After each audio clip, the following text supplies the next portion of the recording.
Have you ever wondered why so many ancient stories, from vastly different cultures and religions, begin the same way?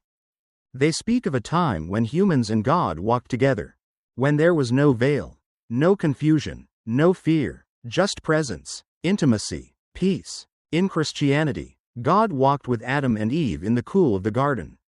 In Hinduism, the Satya Yuga, the Golden Age, was a time of divine harmony. In the traditions of Native American tribes, the Great Spirit lived close among the people. In the African creation myths, the sky god was once so near, you could touch him. But something changed, something happened, and slowly, over time, we drifted apart. This is the story of that divine closeness, and why humanity lost it. Every religion has its version of the beginning, a sacred time when the world was new, and everything was as it should be. Not perfect, but pure. The book of Genesis paints a picture of Eden, a garden not just of fruit and trees, but of relationship, where God walked with man. There was no fear in the voice of God, no shame in the eyes of man. It was life as it was meant to be, face to face with the divine.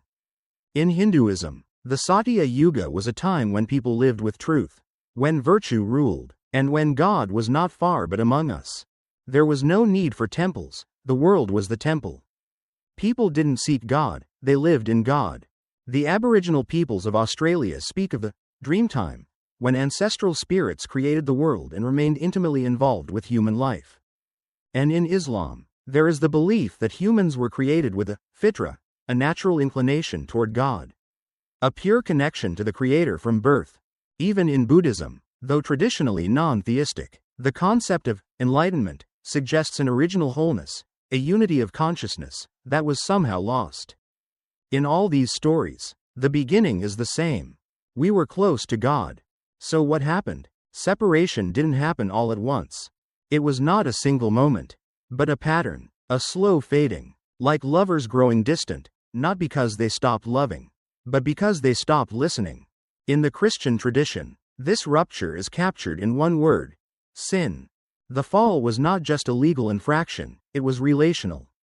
When Adam and Eve chose their own will over God's, they weren't just breaking a rule, they were breaking trust, and shame entered. They hid. God called out, "Where are you?" But it wasn't God who moved, it was us. In the Bhagavad Gita, Lord Krishna laments that though he is present in all beings, very few recognize him. It is as though the divine is still here, but we have grown blind. In Jewish tradition, the Shekinah, the presence of God, once dwelled in the tabernacle, then in the temple, but when people turned away, that presence grew silent, distant. Even the Greek myths, though full of flawed gods, begin with a more integrated world, a time when the divine realm and the human realm touched. But over time, the gods moved to Mount Olympus, high, far, remote. It's as if the further we advanced, technologically, intellectually, socially, the more we lost something. We built towers to reach the heavens, like Babel, but we lost the voice that used to whisper in the garden. Why did we move away? Some say it was pride. We wanted to be gods ourselves. We craved knowledge more than intimacy. We pursued power over presence. Others say it was fear. After we saw our own darkness, we couldn't imagine that a holy God would still want us. So we hid behind religion, ritual, and reasoning. Still others blame pain. The world is too broken, too full of death, disease, injustice. And if God was really near, wouldn't he fix it? And so we drift. But the irony is this: the more we move away from God, the more we create the very world we fear.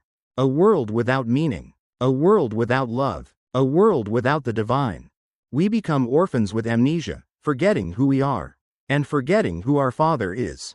And yet, even in our distance, traces of God remain. A newborn's cry, a sunrise that takes your breath away, a song that moves your soul in ways you can't explain, a stranger's kindness, a silent prayer whispered in the dark.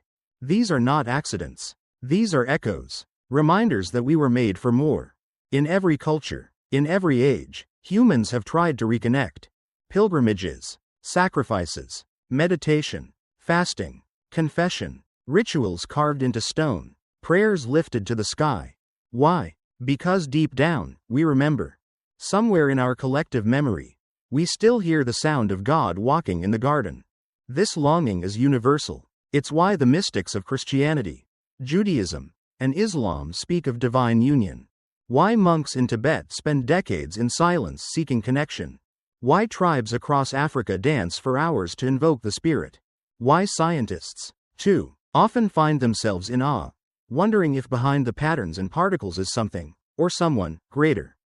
We try to fill the void with success, sex, fame, or even religion, but nothing satisfies the ache for the one who made us.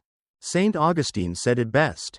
You have made us for yourself, O Lord, and our hearts are restless until they rest in you. That rest was once natural. Now, it must be sought, but the good news is, it can be found. Here's the miracle. God never stopped pursuing us. In the Bible, He sends prophets, signs, and finally, Himself, in Jesus, to walk with us again.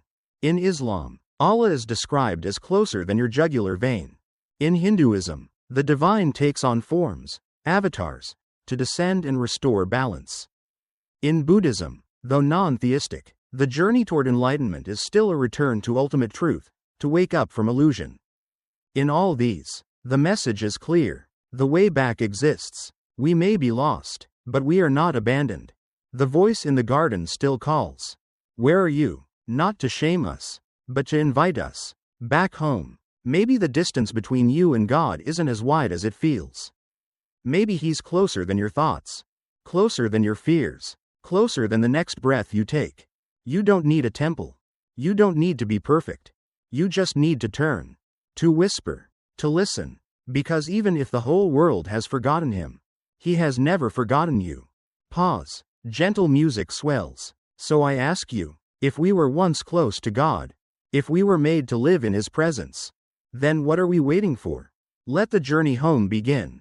If this video touched something in you, if it stirred a memory long buried, then share it. Comment below. When did you feel closest to God?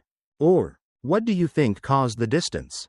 Like, subscribe, share, not for the algorithm, but maybe for someone else who feels far and doesn't know the way back. Let's rediscover the nearness of God, together.